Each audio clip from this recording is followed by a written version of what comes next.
السلام علیکم ورحمۃ اللہ وبرکاتہ۔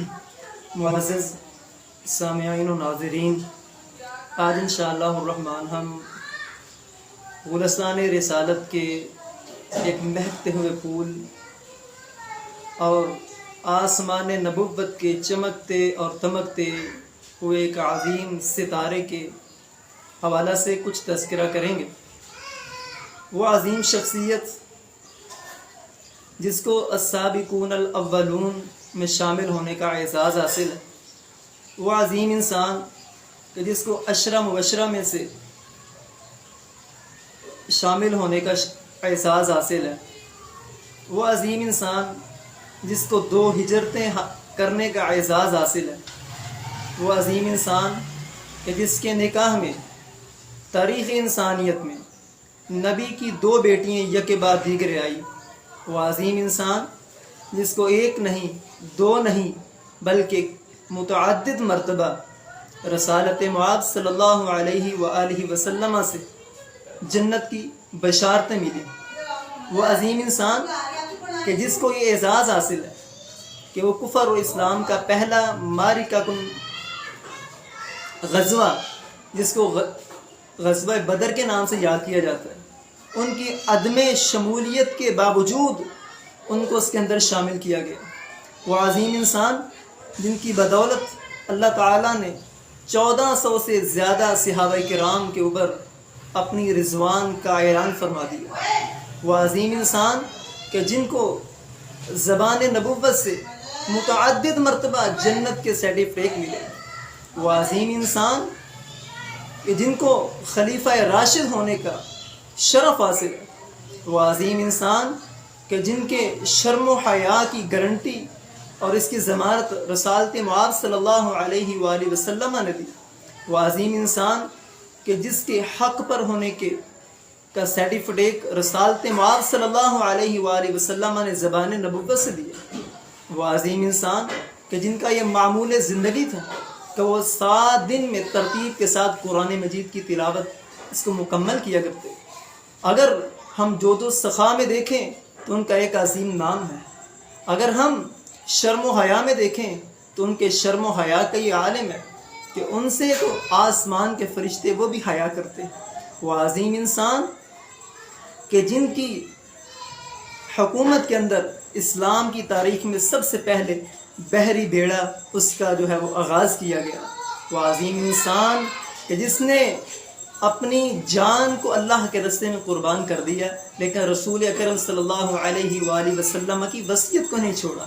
احباب گرامی قدر، وہ عظیم انسان آپ جانتے ہیں وہ کون سے انسان؟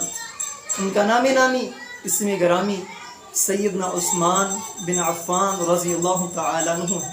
ان کا تعلق بنو امیہ سے اور حضرت ابوبکر رضی اللہ تعالیٰ عنہ کے پیغام اور ان کی دعوت پہ اسلام میں داخل ہوئے، 2 ہجرتیں کرنے کا انہوں نے شرف حاصل کیا اور نبی صلی اللہ علیہ وآلہ وسلم سے کئی مرتبہ جنت کا اس کے حصول کا سرٹیفکیٹ اور اس کا ٹکٹ حاصل کیا۔ وہ عظیم انسان کہ جن کی دولت کے ذریعے سے مسجد نبوی کی توسیع کی گئی۔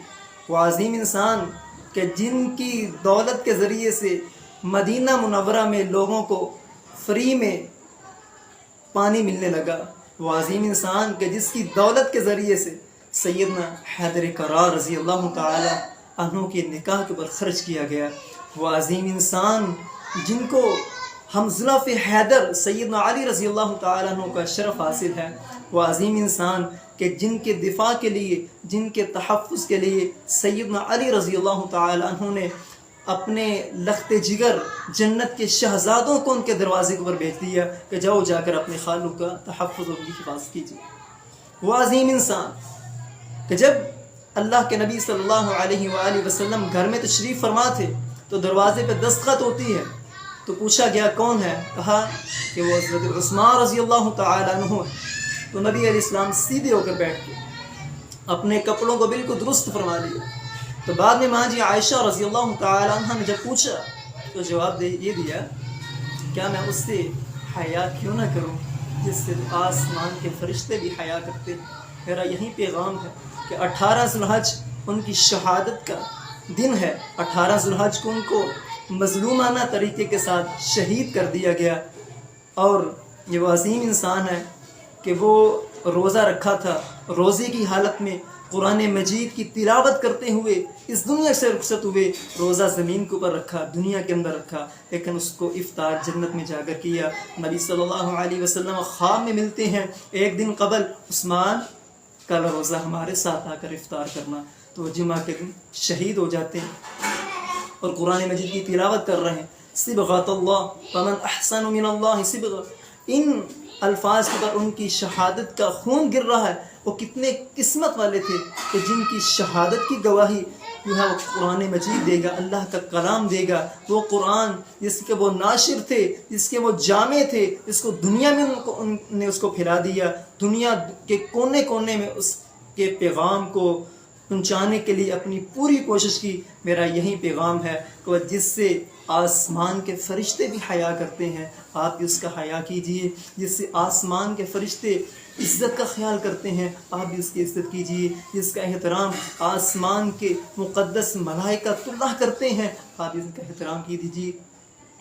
اللہ تعالیٰ سے دعا ہے اللہ احکم الحاکمین سیدنا عثمان رضی اللہ تعالیٰ عنہ کے درجات کو مزید بلند فرمائے, اور اللہ تعالیٰ ہمیں ان کے نقش قدم پہ چلنے کی توفیق عطا فرمائے.